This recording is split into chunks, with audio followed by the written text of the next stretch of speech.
Hey guys, welcome to the channel. This is my first long video जिसमें मैं बात करूंगी सीए फाउंडेशन जनवरी 2026 अटैम्प्ट का ऑनेस्ट रिव्यू और उन रियल लेसन्स के बारे में जो आपको नेक्स्ट अटैम्प्ट में बहुत हेल्प करेंगे। ये वीडियो रिजल्ट रिएक्शन नहीं है, एग्ज़ाम एक्सपीरियंस रिव्यू है जैसा स्टूडेंट्स फील करते हैं एग्ज़ाम हॉल से निकलने के बाद। तो सबसे पहले था हमारा अकाउंट्स का पेपर जो ईजी टू मॉडरेट ही था। कंसेप्चुअली पेपर टफ नहीं था, बट अगर मैं अपनी पर्सनली बात करूं तो टाइम मैनेजमेंट में प्रॉब्लम हुई। क्वेश्चंस डूएबल थे, लेकिन अगर स्पीड थोड़ी और बेटर होती तो परफॉर्मेंस भी अच्छी हो सकती थी। ओवरऑल अगर मैं बात करूं तो मेरे न्यूमेरिकल तो अच्छे हुए, थोड़ी बहुत ही बीच में प्रॉब्लम भी हुई, बट थ्योरी में क्वेश्चंस तो ओके थे, बट ट्रूफल थोड़े से ट्रिकी थे। नेक्स्ट लॉ का पेपर भी इजी टू मॉडरेट लेवल का ही था। सच बोलूँ तो थोड़ी नर्वसनेस थी क्योंकि लॉ हम सब के लिए कंपैरेटिवली न्यू सब्जेक्ट होता है। बट अगर मैं ओवरऑल पेपर की बात करूँ तो मेरा पेपर अच्छा गया। क्वेश्चंस फैमिलियर थे, बट बाकी सजेस्टेड आंसर्स जब आएंगे तो आंसर्स मैच करके, प्रोविजंस मैच करके ही पता चलेगा कि कैसा ओवरऑल हुआ। और अगर थोड़ा और कामनेस होती तो ऑब्वियसली पेपर तो बेटर होता, बट लॉ में और अकाउंट्स में मॉक टेस्ट पेपर प्रैक्टिस करने बहुत इंपॉर्टेंट होते हैं, बिकॉज़ उससे हमें स्पीड का पता चल जाता है कि हम कितने टाइम में कितने क्वेश्चंस कर पाते हैं। नेक्स्ट हमारा क्वांट का लेवल भी इजी टू मॉडरेट ही आया था इस बार।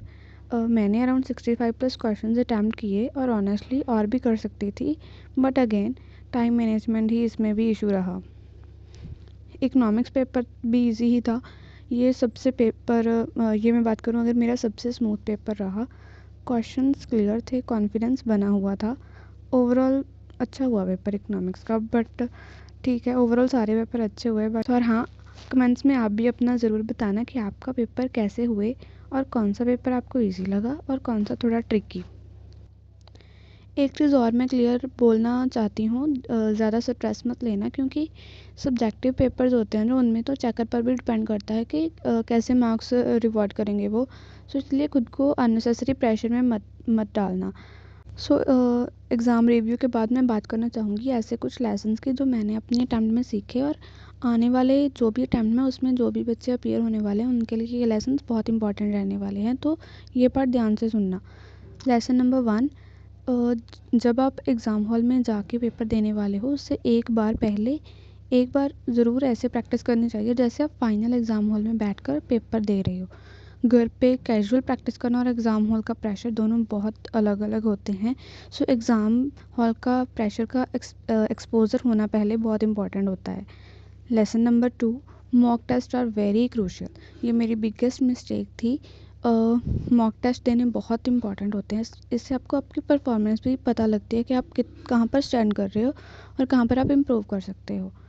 नेक्स्ट इज़ टाइमर के साथ प्रैक्टिस करो, क्योंकि स्पीड भी बहुत ज़्यादा मेजर रोल प्ले करती है आपके मार्क्स में कि आप कितना स्कोर कर पाओगे और कितना अटैम्प्ट कर पाओगे दिए गए आपको टाइम में। और स्पीड करते वक्त आपको ये भी ध्यान रखना है कि सबसे पहले अपनी एक्यूरेसी को इम्प्रूव करो, उसके बाद धीरे धीरे स्पीड बूस्ट करने पे काम करो। ऐसा नहीं है कि आप स्पीड बढ़ाए जा रहे हो लेकिन क्वेश्चन गलत हो रहे हैं, इसका कोई फ़ायदा नहीं है। एंड फाइनली शॉर्ट नोट्स बहुत इंपॉर्टेंट रोल प्ले करते हैं आपके लास्ट जो वीक होता है उसमें रिकॉल करने के लिए। इसलिए अभी से जब आप स्टार्ट कर रहे हो प्रेपरेशन, अभी से आपको शॉर्ट नोट्स अपने बनाने शुरू करने चाहिए, फार्मूला शीट्स बनानी चाहिए। क्वांटिटेटिव एप्टीट्यूड में, इकोनॉमिक्स में भी फार्मूलाज होते हैं लाइक दैट। एंड हाँ, PYQs, MTP, RTPs का एक्सपोजर लेना भी बहुत इंपॉर्टेंट है, बिकॉज उससे आपको पता चलता है कि ICI कैसे क्वेश्चन फ्रेम करता है। सो आई होप आप सब लोग जो भी नेक्स्ट अटैम्प्ट देने वाले हैं ये सब लेसन्स का ध्यान रखोगे, इनसे सीखोगे। फाइनली मेरा लास्ट यही वर्डिंग रहेगी कि सीए फाउंडेशन सिर्फ एक एग्ज़ाम नहीं है, ये आपको डिसिप्लिन, प्रेशर हैंडलिंग और सेल्फ एनालिसिस सिखाता है। अगर आप नेक्स्ट अटैम्प्ट दे रहे हो तो इन मिस्टेक्स से सीखो, इनको रिपीट मत करना। और हाँ, अगर आपको मेरी वीडियो अच्छी लगी तो लाइक, कमेंट एंड सब्सक्राइब ज़रूर करना। और अगर आपको किसी स्पेसिफिक टॉपिक या एग्ज़ाम के बारे में कोई भी वीडियो चाहिए तो कमेंट्स में ज़रूर बताना। और अगर मे अटैम्प्ट के लिए स्ट्रैटेजी चाहिए तो कमेंट्स में मे अटैम्प्ट स्ट्रैटेजी लिख देना। I'll definitely try to post them out next. Stay tuned. All the best to everyone. Thanks for watching. Bye bye.